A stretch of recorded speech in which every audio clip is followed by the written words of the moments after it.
თავიდან ეს ყველაფერი უცხო იყო მსმენელისა და მაყურებლისთვის. შემსრულებელთა ჩაცმულობა, მომღერალთა ურთიერთობა, მღერის წარმართვის პროცესი, სიმღერათა ჰარმონიული ენა.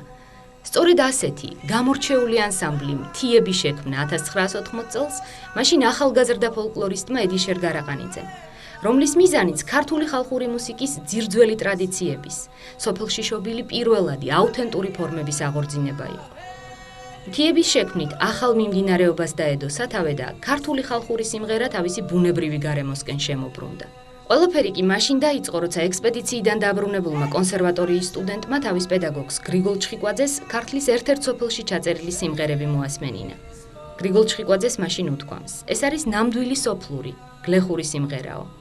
მერე მთიები შექმნა ედიშერ გარაყანიძემ, რომლის შემოქმედებითი პრინციპებიც მაშინ ახალგაზრდა მეცნიერის კონცეფციიდან გამომდინარეობდა. ფოლკლორული ანსამბლის სწორება უნდა ყოფილიყო ფოლკლორის შემოქმედზე, გლეხზე. შესრულებისას უნდა დაეცვათ საქართველოს ყოველი კუთხის გლეხური შესრულების მანერა, ტონური სისტემა, შესრულების ფორმები, ჰარმონიული თავისებურებები. როცა მთიები პირველ ნაბიჯებს დგამდა, მივიწყებულ სიმღერებსა და პირველადი შემსრულებლობის წესებსა და ნორმებს აცოცხლებდა, ეს შემოქმედება საკონცერტო საზოგადოებისთვის გარკვეულწილად უცხო იყო. თუმცა სპეციალისტები მალე ალაპარაკდნენ პირველადი, დაუმუშავებელი სიმღერების დაბრუნებაზე. მთიების შემოქმედებითი პრინციპები, მოკლედ შეიძლება ითქვას, შესრულების მანერა უნდა ყოფილიყო დაცული ყოველი კუთხის სიმღერისა, თქვა თუ იმერულ სიმღერას სიმღერით უნდა იყოს იმერული ნორმები, აი როგორც იმერეთში მღერიან, თქვა ან კახურ სიმღერისას კახურად, თორე სხვა შემთხვევაში ერთმანეთს ემსგავსება ეს სიმღერები. ეს ყველაფერი ედიშერის ჩამოყალიბებული პრინციპები. სამწუხაროდ დღეს ძალიან ბევრია ესეთი სიმღერა, რომლებიც აღარ იმღერება, რომლებიც ვერცერთ ექსპედიციაში ვერ ჩაიწერება, აღარ არსებობს ეს სიმღერები. ასეთ დროს ძველ ჩანაწერებს მიმართავთ ხოლმე. ასეთი სიმღერა არის სწორედ კახური სახუმარო, 30-იან წლებში ჩაწერილი სიმღერა.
ქარის თვითონ შესრულების ფორმები, აი თქო ხმის ტემბრალური მდგომარეობა. ყოველ დეტალს ექცეოდა ყურადღება, ჩაცმულობიდან დაწყებული, სიმღერით დამთავრებული და ასევე ისიც უნდა ითქვას, რომ თავიდან მთიები პირველ წლებში ყურადღებას აქცევდა მხოლოდ სიმღერას. ანუ კონკრეტულად მუსიკალურ მხარეს.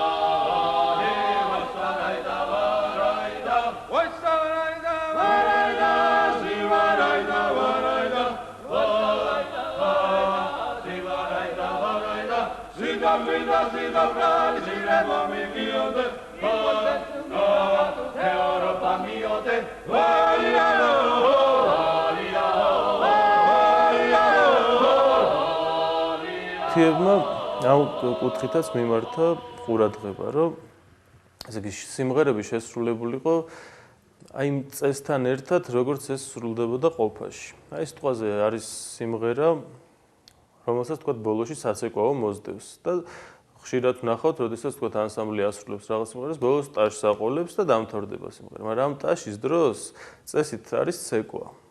აუცილებლად ეს და ცეკვავენ არა ცალკე ვინმე მოცეკვავეები, არამედ თვითონ ის გლეხები, თვითონ ის შემსრულებლები, ვინც მღერიან კიდეც.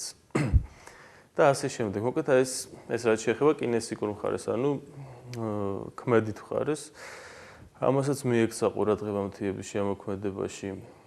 თვითონ აი სამოსსაც თქვა აი ყოფაში ხა არ იყო ყველას თქვა წითელი ჩოხა ან რუხი ჩოხა არ ეცვა. თავად ჩოხაც კი არ ეცვა ყველას. სხვადასხვა სამოსი ეცვა, სხვადასხვა კუთხეში, სხვადასხვანაირი სამოსი. ამ კუთხითაც ჩატარდა მუშაობა ეთნოგრაფიული მასალის, საარქივო მასალის გამოყენებით შეირჩა შემუშავდა სამოსი ინდივიდუალური ყველა წევრისთვის. თავიდან რა თქმა უნდა რთული იყო ეს გზა, იმიტომ რომ წარმოიდგინეთ აი 10 წლების მანძილზე დამკვიდრებული იყო ეს აკადემიური მიმართულება სცენაზე და იყო ასე ვთქვათ გარკვეულად აღიარებული აი ასეთი ფორმა სასცენო შემსრულებლობისა და უცებ გამოჩნდა ანსამბლი, რომელიც სრულიად არ უღებს ამ ნორმებს, სრულიად სხვა რაღაცას აკეთებს. ძნელი იყო ეს, თუმცა ფაქტია ეს ედიშერის ნაშრომებიდანაც ჩანს, რომ მან იცოდა, რომ ეს ჭეშმარიტება იყო და ეს იყო სინამდვილე და ამიტომ არ ერიდებოდა მას ამის გაკეთება. და თქვათ არც იმას ერიდებოდა, რომ აი ვიღაცებს უკვირდათ, ან ვიღაცები თვლიდნენ აი ამ ფორმას შესრულებისას, თქვათ რაღაც მდარეთ, ან იყვნენ ახლა ფოლკლორისტები და სხვა ადამიანები, ვისთვისაც ძალიან უცხო იყო ეს ყველაფერი და ცუდად შეხვდა. თუმცა წლების მანძილზე უკვე ჩატარებული სამეცნიერო მუშაობის ედიშერის თუ აი საკონცერტო საქმიანობის შემდეგ ყველამ დაინახა აი ამ მიმართულების მნიშვნელობა და უკვე ესეთი ცნობილი ლოტბარები, ესეთი ცნობილი აკადემიური ანსამბლებისა აღიარებენ ამ მიმართულებას და უკვე მათთვის სრულიად ცხადია რა მნიშვნელობა აქვს ამას, აი ამ მიმართულებას. ამ მიმართულებას ეწოდა ასე ჩამოყალიბდა აუთენტური მიმართულება.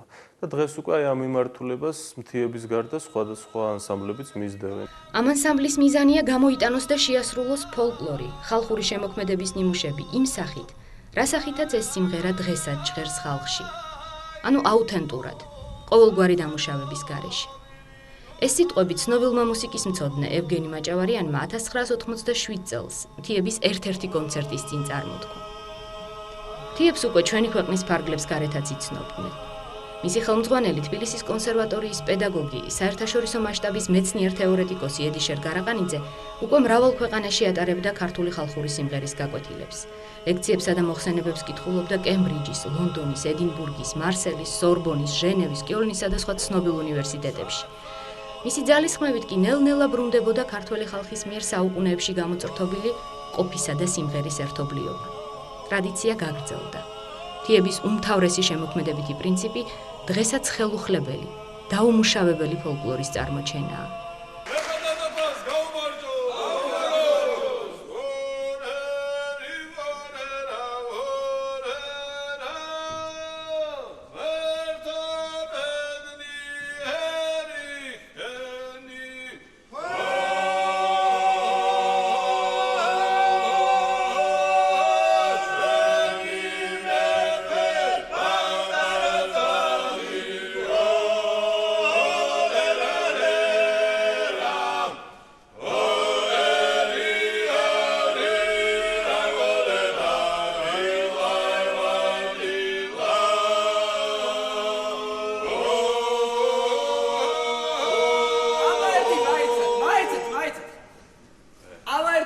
დამეჭიდეთ. რო არ დაგეჭიდოთ რა მოხდება მე? თუ წამაქცევს ძმაო, გაგატარებ. თუ არა და ვერსადაც ვერ გაგეშვით. დავეჭიდოთ. აბა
ის იდეა თავისთავად რომ სიმღერები მის ნატურალურ პირობებში გაცოცხლდეს მაყურებლისათვის ეს ძალიან ისეთი საინტერესო იდეა რომელსაც უკვე შეიძლება ითქვას რომ 10 წლეულიც და მეტიც აქვს ისტორია მთიებს როცა ვახსენებ ჩვენ ამ სახელს ბუნებრივია რომ უპირველესად გვახსენდება ედიშერ გარაყანიძე რომლის დანატოვარიც არის ეს იდეაც და ეს ძალიან ძვირფასი კოლექტივიც.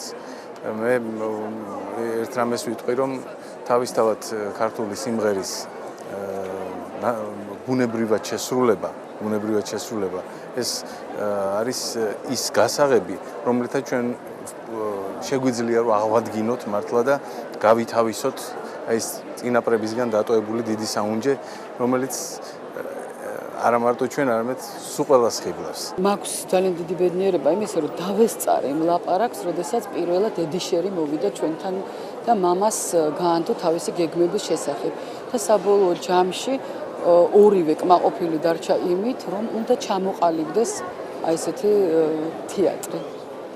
და ფაქტიურად დასაბამი ამის იყო აქედან და ისეთ მიხარია, რომ დღეს ასეთი გამგრძელებელი ყავს ამ ძალიან კარგ დაწყებულ საქმეს, რომელიც ედიშერ გარაყანიძემ დაიწყო და ასეთი ღირსეული შვილი ყავს მას, რომელიც მართლაც ღირსეულად ასრულებს თავის აკეთებს იმ საქმეს, რაც მამას კიდე დიდი ხანი უნდა ეკეთებინა.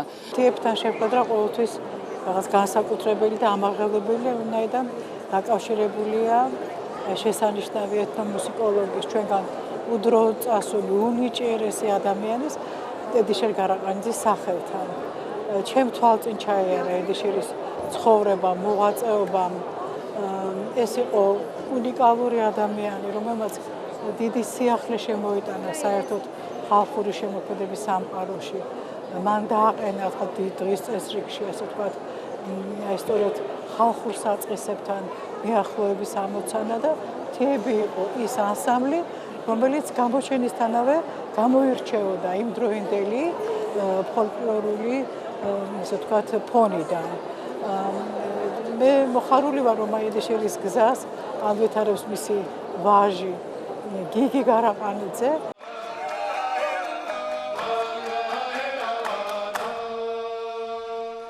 პრობლემა, რასაც ეროვნული თვითმყოფადობით აღბეჭდილი კანონზომიერებების გაცოცხლება ერქვა და რასაც ედიშერ გარაყანიძე შეეჭიდა, რთული იყო. მის მიერ მოწყობილი უამრავი ექსპედიცია, მივიწყებული ადათ-წესების რესტავრაციის მცდელობა, სწორედ ქართული ხალხური სიმღერების პირველ წყაროსთან მიახლოებას ემსახურებოდა.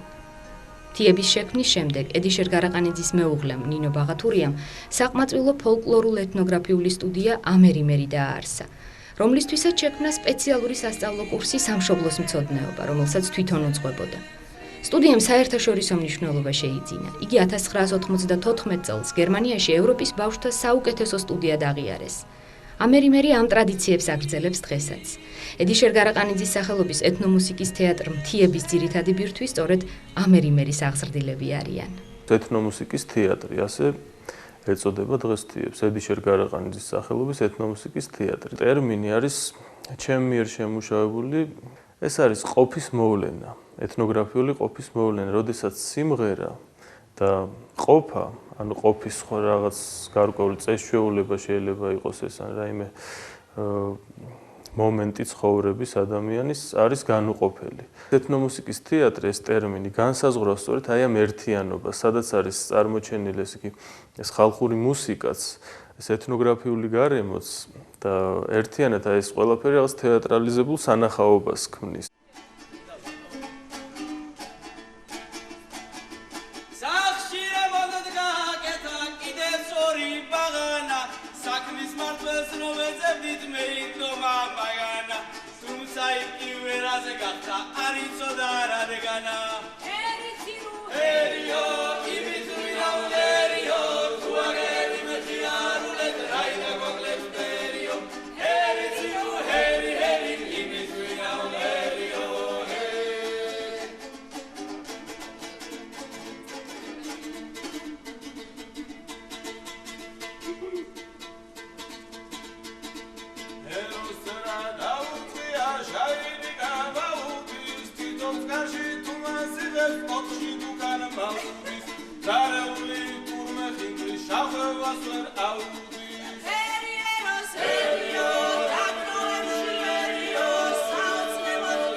აგიხარდეს ეგ მართლა ხელია.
ძალიან განსხვავებული თეატრი არის და განსხვავებული ანსამბლი არის. ვინაიდან ძალიან ახლო არიან იმასთან, რაც ხალხურ და სოფლურ შემოქმედებასთან არის დაკავშირებული. ამით ხიბლავდა ყოველთვის. ეს არის ძალიან მნიშვნელოვანი ეს წამოწყება ჩემი საყვარელის და ჩემი ქვეყნის საყვარლის კაცის ბატონი ედიშერის მიერ და ბედნიერი ვარ, რომ მისი შვილი გიგი აგრძელებს ამას და ისინი ის ბიჭები ასე ერთგულად ემსახურებიან ამ საქმეს. ეს არის ნამდვილი ფოლკლორი. მუსიკის თეატრი მნიშვნელოვანი მოვლენაა საერთოდ ჩვენს ხალხურ შემოქმედებაში. მე ანსამბლი მთელი მახსოვს პირველი დღიდან ედიშერ გალაყანიძის ხელმძღვანელობით. მომსწრე ვარ მისი ყველა წარმატებისა. მახსოვს მე ბატონი ვახტანგ გვერიძის წერილი და მისი აზრი ამ თეატრის შესახებ. მან თქვა რომ ეს არის ეროვნული თეატრი, რომლის არსებობაც აუცილებელია საქართველოსათვის.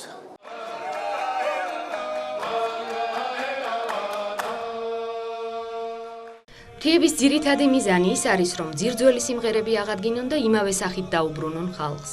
მთიები შეიძლება იხილო ქართლის, იმერეთის, კახეთის სოფლის ორღობეებშიც კი, სადაც ისინი ჭონასა და ალილოს მღერიან, ამბობდა ცნობილი ფოლკლორისტი კუკური ჭოხონელიძე. მთიების კონცერტები ყოველთვის იქცევდნენ და იქცევენ ყურადღებას ბუნებრიობითა და იმპროვიზაციულობით. ასია საქართველოშიც და მის ფარგლებს გარეთაც. წლების მანძილზე 80-იანი წლების დასაწყისიდან ყოველ წელს ალილოზე თუ ჭონაზე, ანუ შობასა და აღდგომაზე მთიები დადიოდა და დღემდე დადის სხვადასხვა სოფელში, სხვადასხვა კუთხეში, აი ამ ძველი ტრადიციის აღსასრულებლად.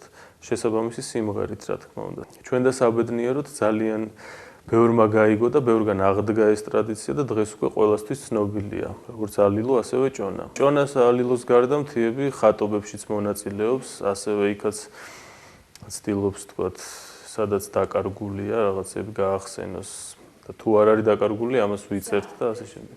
მთიების ერთ-ერთი პრინციპია და ერთ-ერთი დევიზი, ასე ვთქვათ, დაუბრუნოთ ხალხს ის, რაც მათგან ავიღეთ. პირველად შემოქმედებაში არის დაუნჯებული აი ეს ეროვნული ძალა, რითიც არსებობს ერი, რაც ერის